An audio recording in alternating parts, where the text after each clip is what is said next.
guys, so in our last episode, we definitely learned about the colonies growing, become completely different from Europe.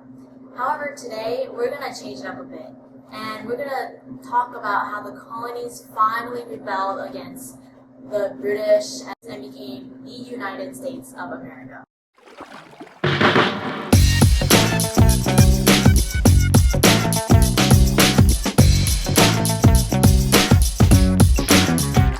It all started off with the French and Indian War. It was the British and the colonists fighting against the French and the Indians. And even George Washington got his start fighting as a redcoat. In my class, we learned how he wasn't the greatest general yet, but he did help the British drive the French out of Canada. That's why after the war, England issued the Proclamation of 1763, which is like a no trespassing sign. This started issuing all sorts of taxes to pay for the war.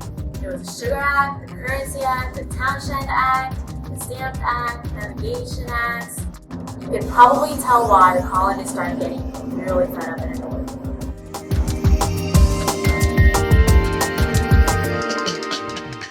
A protest broke out in Boston in 1770. It was the craziest thing ever. It definitely got way out of hand. 5 colonists got killed by the British.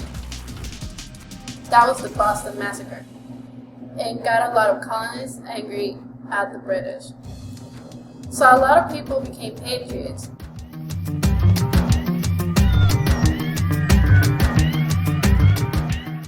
Patriots were people who wanted independence from England.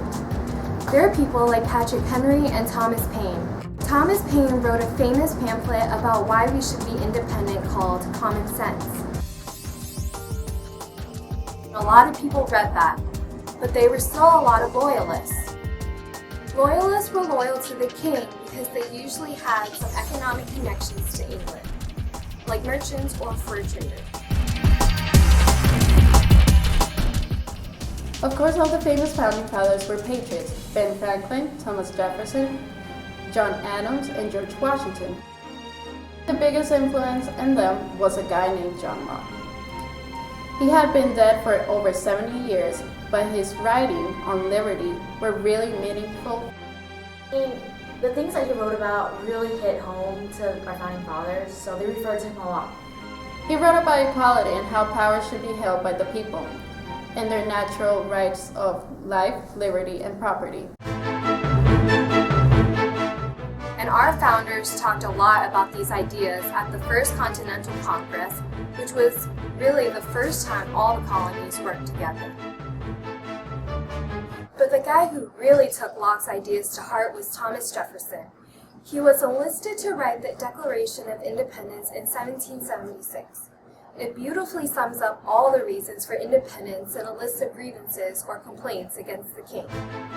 And of course, the famous line, "We hold these truths to be self-evident, that all men are created equal, endowed by their Creator with certain unalienable rights, that among these are life, liberty, and the pursuit of happiness." Even though it did pretty much contradict the whole slavery thing. Especially since Jefferson owned slaves.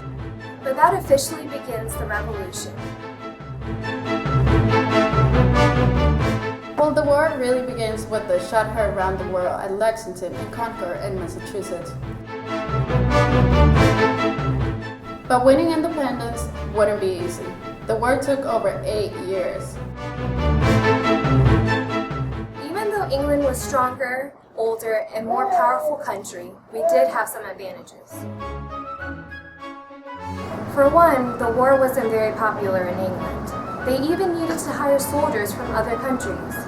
But probably the most important was the leadership of General George Washington. The other hero of the Revolution was Benjamin Franklin, for negotiating a treaty of alliance with France. Without the help of the French, the colonies might never have won the independence from England.